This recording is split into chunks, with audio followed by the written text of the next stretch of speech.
үзэгч та бүдийнхээ амрыг алтхыг 7 хоног бүрийн нэм гарагт эрхэм танд хүрдэг эх орны төлөө нэвтрүүлгийн маань энэ 7 хоногийн дугаар эхэлж байна.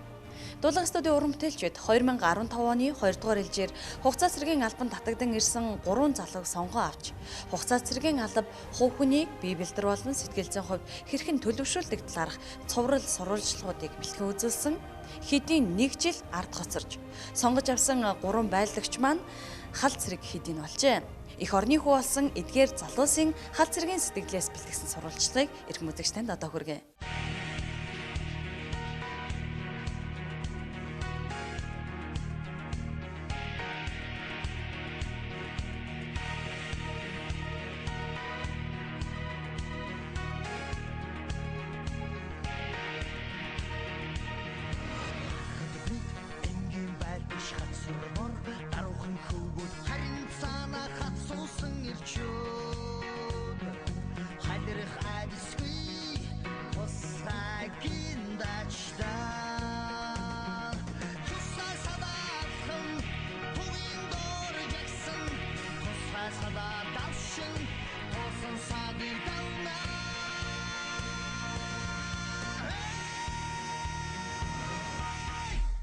За карантинаас хойш ирээд 12 сар 23 ахлах байлагч цол авч үзлээ.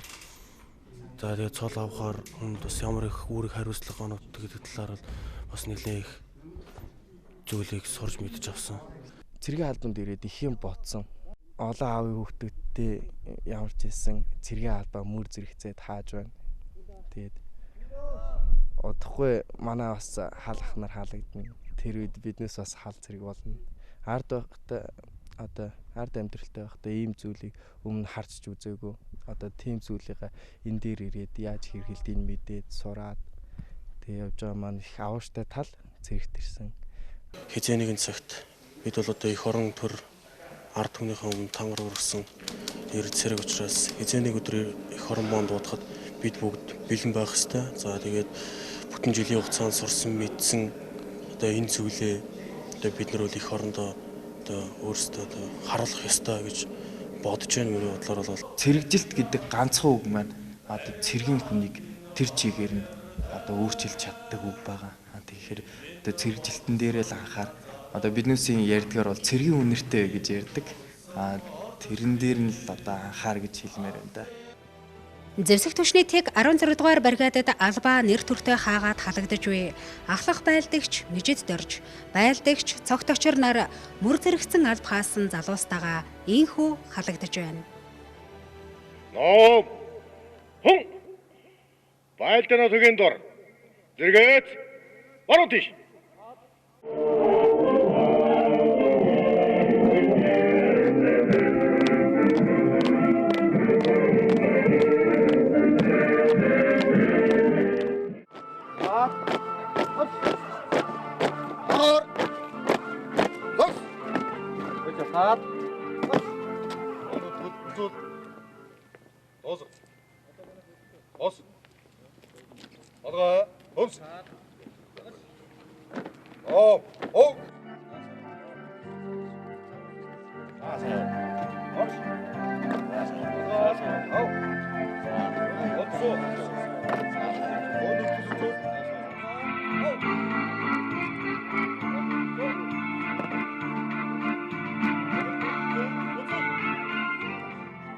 Баяртай сайн яваад хүрээрээ химэн хайр дүүрэн зөөлөн инээмсэглэн өдөх ангийн захирагч орлогч дарга нарынхаа халуун гараас атхан дулаахан ингэрийг нь тэврэн салах байлдагчийн сэтгэл гэдэг энэ үед л хамгийн үнцэнтэй.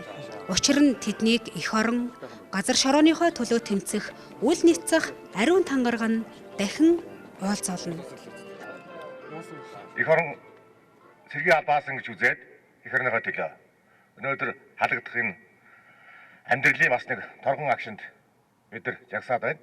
1 жилийн хугацаанд та бүхэн цэргийн эрдэм төдийгүй эргүний хөвд, бие балдрын хөвд, сэтгэл зүйн хөвд нэлээд ихэхэн юм сурсан ийм он жил байсан гэж ойлгож байна. Эх орныхоо төлөө зүтгэгсэн тангарахтаа үнэнч байж, эх орныхоо төлөө ихийг бүтээж, өөрийнхөө хүч хэлбэрээр сайхан амьдарч, аав ээж ах дүү нараа баярлуулж, нутгийн агуул усыг өндөлцүүлж явахыг өрөө аян замдаа сайн яваарай. Тэдэнд 1 жилийн хугацаа гэдэг урт юм шиг л санагдаж байсан нь лавтай. Харин одоо яарч байсан тэдний сэтгэлд юу бодогдож байгаа вэ?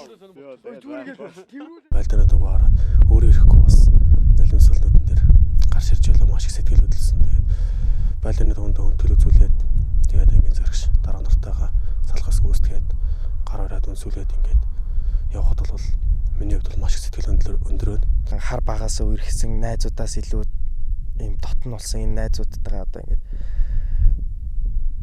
одоо салж хагцсан гэхээр бас өөр ирэхгүй жоохон сэтгэлд минь гуниг төрж байна. Эх орны өнцөг булан бүрт энэ үйл явдлууд яг л нэгэн зэрэг өрнөж байгаа. Анги хуарандаа хорогдсон олон зуун байлдагчдын нулимсаа бусдаас нуусан сэтгэл гэдэг цаанаа л нэг хөндөөрхөн. Өнөөдөр бас галтгуур орсон чинь бас манай галтгуунигч анаа биднээс халагдлаа гэдгсэн чинь та нар одоо ингээд тэгээд хамгийн сүүлчийн хоол ээж байгаа юм уу гинэ. Гүүштэй анаа дахиад хоол дахиад орой хоол гэж байна гэсэн чинь үгүй та нар ингээд хамгийн сүүлийн одоо 2 дахь хоол ээж штэ гэдгсэн чинь бүр ингээд өөр ирэхгүй сонирн болол бас айгүй санагдчихлээ. Одоо бидний бол одоо бүтэн жилийн хугацаанд одоо ганц үлдэх хамгийн дурсан стэйс бол одоо тэнд харагдах зовлон толгон мотуудлан баригаа тэгээд доор нь одоо онсоор байдаг. Тэгээд тэрийг бол одоо бүтэн жилийн турш өглөө болгон явцсан. За тэгээд бид нэр бас хоорондоо ингээд онж яваад нь хоорондоо ингээд уралдаал за тэр толгоор гаргаад за танаас салбар хэдэн минут явах манаас л салбар хэдэн минут явах гэдэг бид нар бас хоорондоо уралдана. Би химэн чанга дуурахтаа эх орноо мэдэрч бусдын өмнө дуулуурсан сум. Эндэлгүйхэн алхнаа би. Хөл чангатай эр хүн болсондоо цоглох зүрхний дуун эх орныхоо төлөө лугшдгийм. Хаан ч амьдрах итгэлтэй боллоо. Хатуужил намайг аз жаргалаар шагналаа. Монгол сэтлээ зүтгэе. За ганц баярлалаа.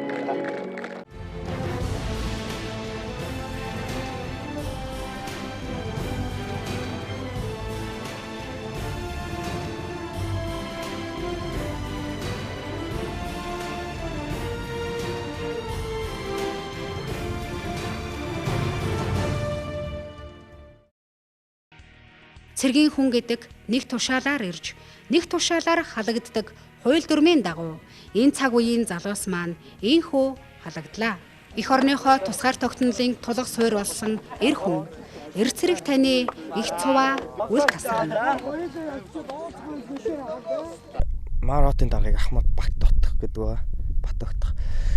Тэгээд бүтэн жилийн турш биднээсээ анх цэрэгт ирэхээс ахуулаад одоо хаалагдтал биднээсээ дөнгөзөө биднээсийн тогонд хүндэтгэл үзүүлэхэд хүртэл цуг байсан. Үгээр хилээд баршгүй тийм сайхан сэтгэл үлдээсэн болохоор биднээс одоо энэ хүнийхээ ачийг үхэн үхтлээ одоо мартаж явахгүй гэдгээ одоо дахин хэлье. Тэгээд таньда баярлж явдаг шүү гэдгээ хэлье да. Ганц одоо бодож байгаа бол одоо нутаг ижи хоёрт бол яарч байна. Нутагтаа маш хурдан очоод ижидээ очиж сүлэмсэн гэж бодож байна да.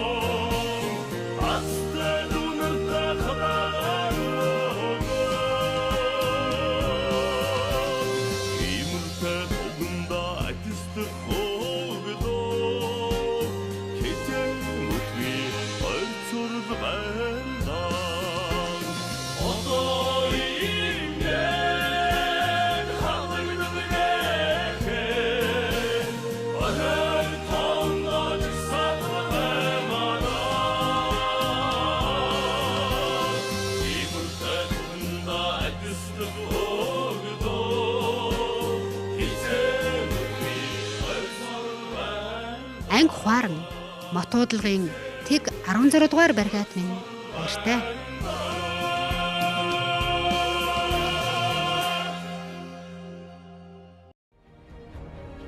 Үндэ эх орноос илүү үнцэнтэй юм гэж юу байх вүлээ? Хайрах чулуун хүртэл торгон элс шиг санагддаг эх орн минь та. Энхчингийн наран дор мөнхчин мандах болтугай. Луу Жанжин, Жамингийн лав сүрэн. Наа Батэрийн алтан гэрлийдээ би Баянзүрх дүүргээ 24 хороонд оршин суудаг 7 хүүхэдтэй айлын хамгийн бага нагаа. Одоо би 18 настай. Манайх өмнө Чингэлтэй дүрд 17 хороонд байсан. Энэ жил лөө тэгээд Баянзүрх 24 хороонд шилжиж ирээд энд оршин суух болсон.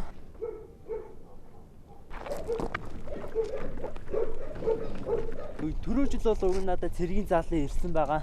Тэгээ би гэр бүлийн асуудлаас болоод явж чадаагүй. Тэгээ энэ жил одоо ингээ явах гээд маргааш цэргийнхаа комиссаар орох гээд байж байна.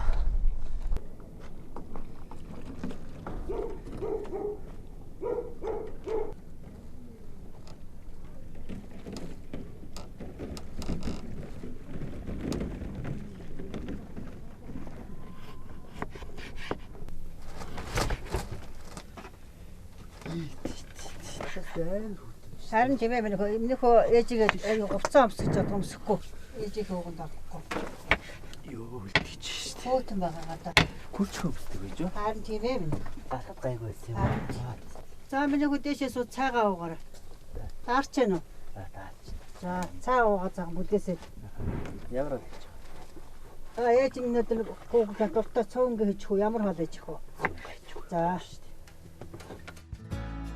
Эр цэргийн албанд мортохоор цэргийн зарландууд хууц авсан мянган залуусаас бид Баянзүрх дүүргийн иргэн Батбаярын алтан гэрэл химээх энэхүү залууг онцолсон юм.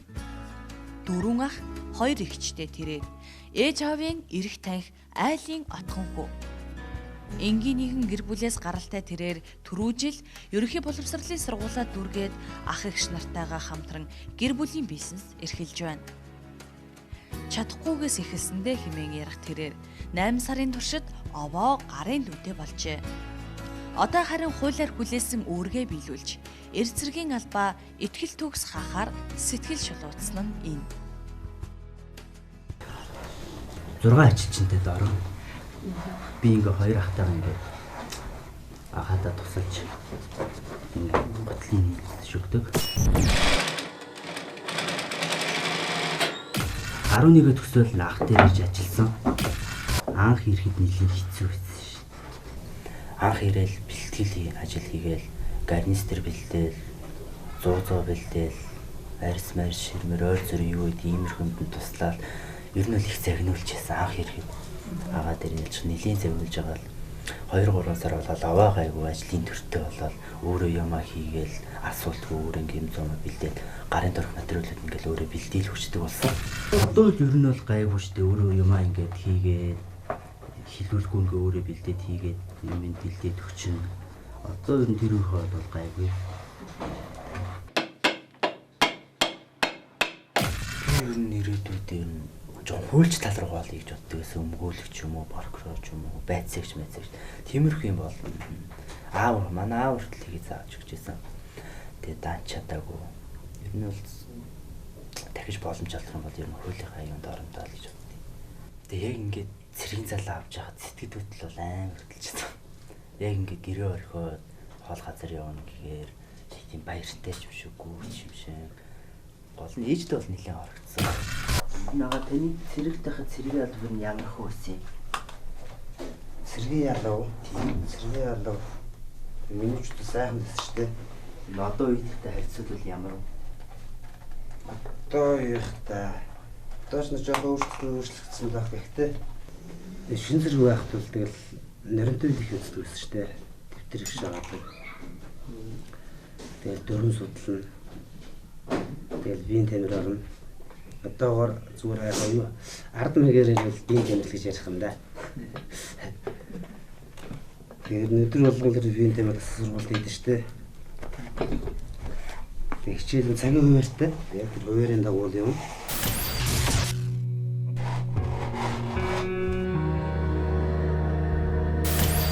Одоо даахыг эзэрхт очиж штэ. Тийм одоо таны одоо чин зэрэг нэргээл хуучаан юм уу чи дээлч. Тэр гайгүй штэ. Хүмүүс л нэг дэрлэх үнэлж ярьдаг болохоос штэ. Яг тэр байхдаа дарамжшгалт гэх юм байдаг штэ.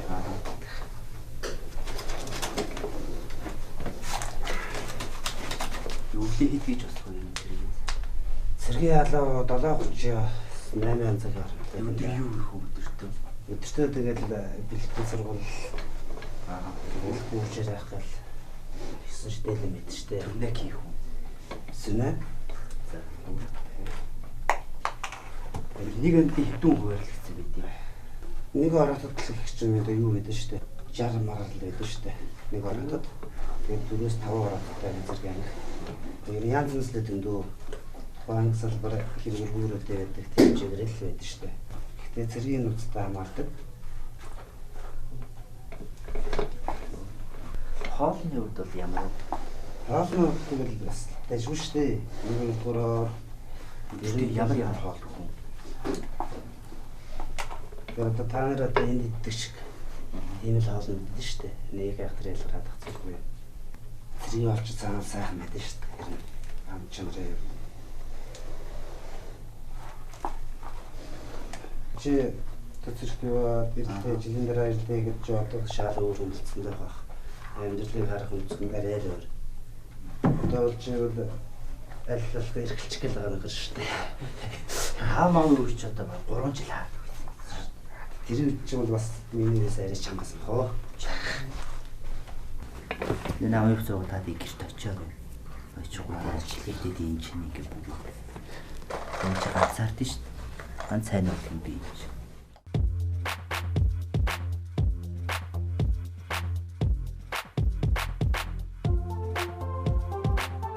Өдөрт бол яг манай цэхээс бол сайн их юм бол нэг 20 гутал бол гарчдаг.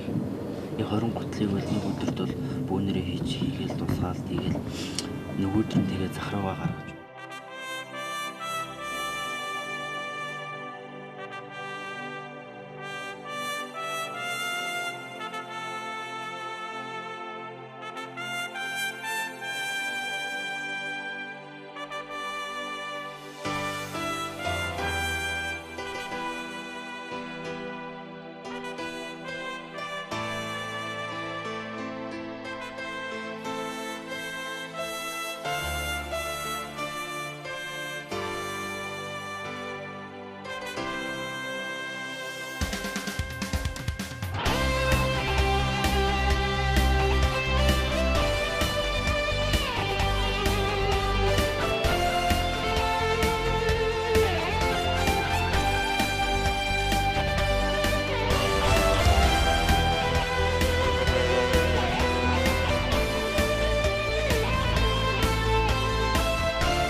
За одоо ингээд наран тул дээр ингээд гутлаа одоо ингээд захиалганд нь өгөх гээд ирсэн байна. Одоо энэ гутлуудаа авчиж өгөндөө. Одоо ер нь манай Монгол дунджаар гутлын идэх хүн гээд яг 200-аас 300-ийн хооронд байдаг байгаа. Тэрний хувьд ер нь чанар чансаагаараа манайх ер 90-д бол ордог байгаа. Тэр жилийн 4 өдөр бол гутлаа бол тасалтгүй хийдэг. Чанар чансааны хувьд сайн өөрсдийн сэтгэл санааны гайгүй байдаг.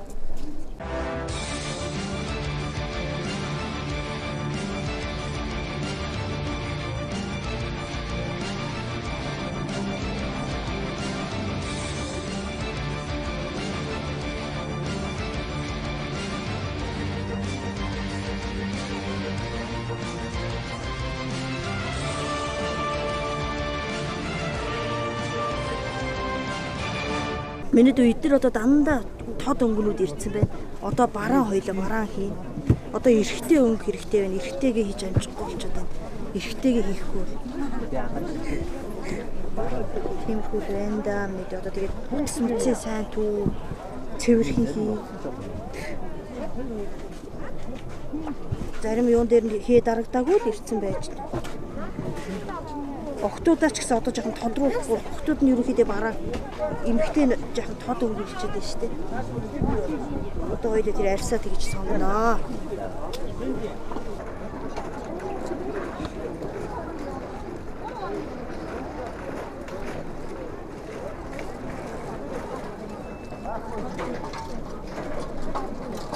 За одоо ингээд захиасан гутлаа ингээд эзэнд нь авчираад өгчихлөө. Өнөөдөр одоо 5 дахь өдөр байгаа. Маргааш одоо цэрэг татлагын өдөр болно, комиссар орно, эрүүл мэндийнхаа өдрөд очиад цэрэгтэй явахд бий билээ.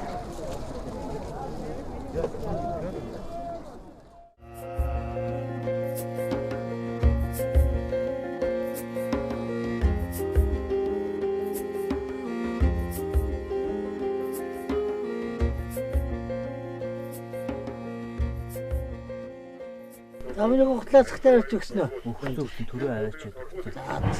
20 гутлаа авч өгсөн. Дагаа заал. За миний хөө цэргийнхээ алгасаа аваад 7 ав өвдөө найрамдтай дарга цэргийнхээ өгөнсөө ороод цэргийнхээ алгасаа хаагаад ирээрээ миний хөө. Байлгалаа. Алдалтгүй хаагаад. Энийг алдахгүй цэрэгтэй. Хоёр ах чинь цэргийнхээ алгасаа хаагаад ирсэн. Миний хөө алдалтгүй хаагаад ирээрээ миний хөө. Тэний тийм хаагаад ирнэ. Ганцхан жилийн чинь дараад болчихсон. Нүш нэг жил гэж. Энэ тийм нэг жил сайхан ажил өрөөд. сайхан ажил өрөөд. Гурцсан мураа бэлдсэн үү? Бэлдсэн байгаа бүгд билээ угаагаа зүгэлсэн баг. Аа за. Маргааш өглөө 9 цагт яг бэлэн. Харин төглөөд 9 кг камсруу явж шин. Харин тийм за. Зөв. За.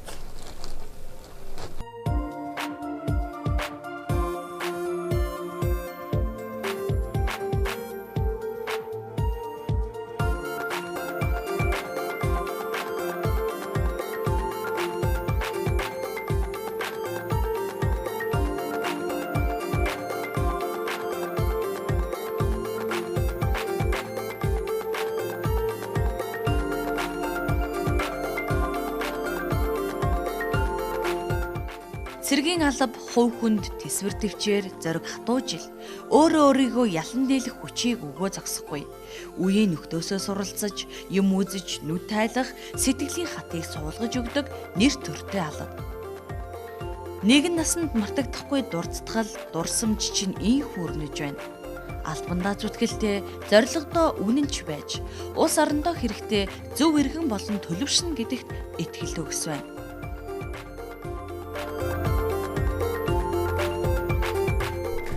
Анх удаага би цэрэг татлахаар одоо ер нь гоё идэм байх, сайхан байд юм байна.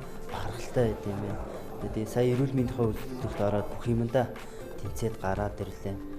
Тэгээд Төвөмгийн алтан булгасан 119 дугаар ангид хуваарлагдлаа. Хиймээ ангид. Тэгээд одоо ингээ өсөөс суулаад явхад бэлэн боллоо. Бид алтан гэрлийн үр гүйцэтгэлээс иргэн сурвалжилж, хэрхэн төлөвшөж байгаа талаарх цоврал сурвалжлагыг үзүүлэх болно.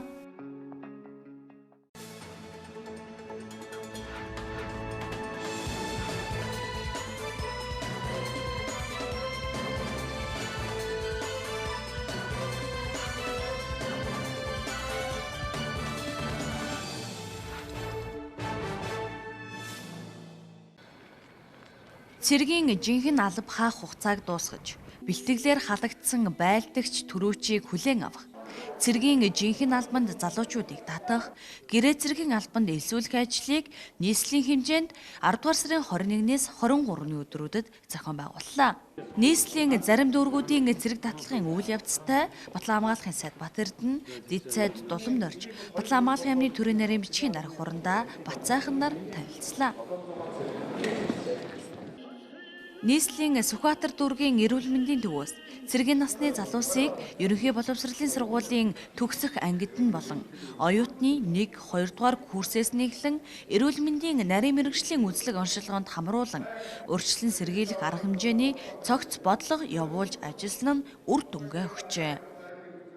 Өнөөдөр үзлэгээр орж байгаа хүмүүсийн эрүүл мэндээр чөлөөлөгдөлтийн хувь бол 25% орчим хувьтай байна. Тэгэхээр энийг бол бид нар дор хаяж нэг 10%-аар бууруулж чадчихна. Сүүлийн 3 жил гаргасан судалгаанаас харахад цэргийн насны залуусын 38.3% нь эрүүл мэндийн ямар нэгэн өвчлөлөөс болж цэргийн албанд тэнцээгүй байна. Зонхилж буй өвчлөлийг мэс засал, дотор, чих, хамар хоолой, сэтгцийн өвчин голлож байгааг эмч мэргэжилтнүүд дурдж байна. Энэ шинэ хуулийн эрх зүйн зохицуулалтын хүрээнд энэ жилийн цэрэг татлага болж байгаагаар их онцлог юм аа. За түүнээс гадна энэ эрүүл мэндийн үзлэгт одоо хамрагдаж байгаа залуучуудын хувьд бол бас 3 яамны хамтарсан журам шинжлэгдсэн. Тэгээ энэ журмын хүрээнд бол бас одоо эрүүл мэндийн энэ үзлэг хяналт за тэгээ эрүүл мэндийн талаас одоо зөвлөгөөх энэ бүх цогц үйл ажиллагаа явуулж байгаагаар их онцлог юм. Хуучин хуулийн дээр бол яг оюутан бол суралж явах 4 жилийн хугацаанд ингээд одоо бичиг баримтаа үзүүлээд яг давчгаар орохгүйгээр чөлөөлөгддөг байсан бол энэ удаагийн хуулийн дээрээс бас бүх одоо цэргийн насны залуучууд энэ зарлан дуудах хуц авсан албан агчид маань бүгд одоо цэрэг датлын давчгаар орж асуудлаа шийддэг болсон байна. Энийг бол одоо яг энэ одоо цэрэг 2016-ны 2-р ээлжийн цэрэг датлахын дүнг Батлан хамгаалах яадын сайдын зөвлөлтөөр бас энэ ярьж юу нь болж гин юу нь болохгүй байна. Энэ хуулийн заалтуудыг бас журмаар зохицуулах үүднээс энийн зохицуултыг хангах гэдээ бол олон ажлууд хийгдэж таарах болох байна гэдгийг бас дүгнэлээд. Харин Батлан хамгаалах яамны төрийн нарийн бичгийн дарга Хурандаа Бацаахан нийслэлийн налах болон Баян зүрх дүүргүүдэд ажилласан. Налах дүүргийн тухайд 7 хороотой, дүүргийн нутаг дэвсгэрт нүүрсний уурхай, тоосго, төмөр зэрэг хүнд үйлдвэрүүд ихээр байдаг учраас цэргийн насны залуучууд тэнд ажиллаж хөдөлмөрлөхдөө эрүүл мэндийн асуудлаа хойш тавьдаг байна. Нутгийн захиргааны байгууллага, цэргийн штаб, эрүүл мэндийн төв хамтарсан ажлуудыг нэлээдгүй өрнүүлдэгч цэргийн насны залуучууд төдийлөн хамрагддаггүй байна. 100 хэдэн хүүхдээс 83 нь одоо асагдчих.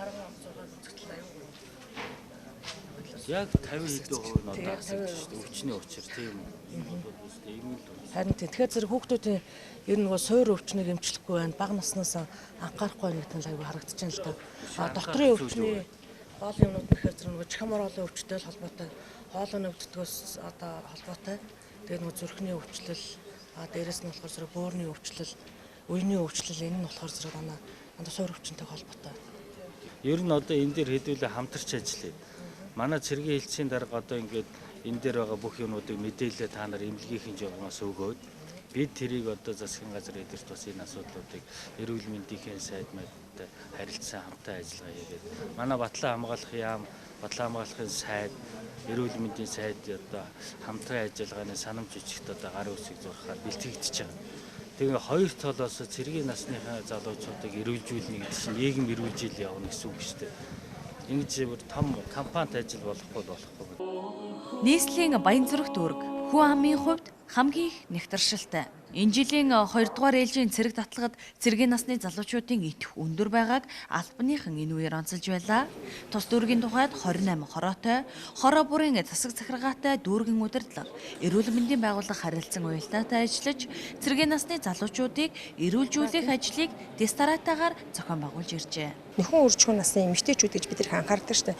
Яг энэ насны залуучуудыг эрүүлжүүлэх, энэ насны залуучуудад бас боловсрол олгох, энэ насны залуучуудад өвчнөөс яаж урьдчилан сэргийлэх вэ? Өвдсөн байх юм бол энэ насны залуучууд хаана хандах вэ гэдэг ийм асуудал нэг талдаа орхигдсон байна. Ер нь бол энэ чинь нөхөн үржихүйгээрээ бол эрэгтэй эмэгтэй хүмүүс хоорондоо нийлж ижил эндээс бас амьдрал бий болдог.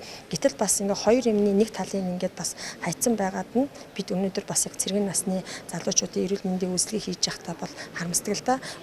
Бие биелдэр сэтгэл зүйн өндөр чадамжтай зөв эрүүл Монгол иргэнийг бий болгоход албаны хүмүүсээс илүүтэйгээр гэр бүл эцэг эхийн анхаарал халамж, зөв хөвшилд сурган хүмүүжүүлэх олон хүчин зүйлс нөлөөлдөг. Тиймээс өнөөдөр та дэрэгдээ өснө төрнөж, нийгэмд хөл зэрэгцэн алхах хүү болон дүүгээ зөв хөвшил сургах үүрэгтэй. Энэ зөвхөн цэрэг датлах зэвсэгтгүүчийн цэргийн алба хаах гэж яваад байгаас гадна өнөөдөр манай эрүүл мэнд боловсрол ерөөсө бүх нийт эцэг эхчүүдэд өнөөдөр ерөөсө одоо бидний хойч ирээдүй болсон залуучуудын маань эрүүл мэнд одоо ямар байна вэ? Юундаар ерөөсө улс орны хэмжээнд анхаарах вэ гэдгийг манай энэ цэрэг датлахын комиссээс харуулад өгчөж байгаа байхгүй. Тэгэхээр энэ дээр бол бид бол цаашид ярилцсанаа. Хоёр сайдын санамж жижигтэр энэ асуудлыг бүр тодорхой оруулнаа гэж бодчих. Нийслэлийн хэмжээнд цэрэг датлахын товчоодод 2500 гаруй албан тушаалтан томилогдож ажилласан. Цэрэг датлахын үед нийгмийн хэв журам хамгаалах, гэмт хэрэг зөвчлөөс урьдчилан сэргийлэх, аюулгүй байдлыг хангах, арга хэмжээг авч хэрэгжүүлж, цэрэгт татагсдыг тээвэрлэх автомашины техникийн бүрэн бүтэн байдал, үзлэг шалгалт хийж, жолооч нарын үүрэг хариуцлагыг дээшлүүлэн хөдөлгөөний аюулгүй байдлыг бүрэн ханган ажиллажээ. Батлан хамгаалах бодлого зорилт зэвсэгтгүүчний үйл ажиллагаа болон мөр цэцнийх нөхдийнхэн үйл хэргийг сурчлан таниулах зорилготой эх орны төлөө нэвтрүүлгийн энэ 7 хоногийн дугаартай хамт байсан танд баярлалаа. Дараагийн 7 хоногт шинэ дугаартай иргүүлцээ түр баяртай.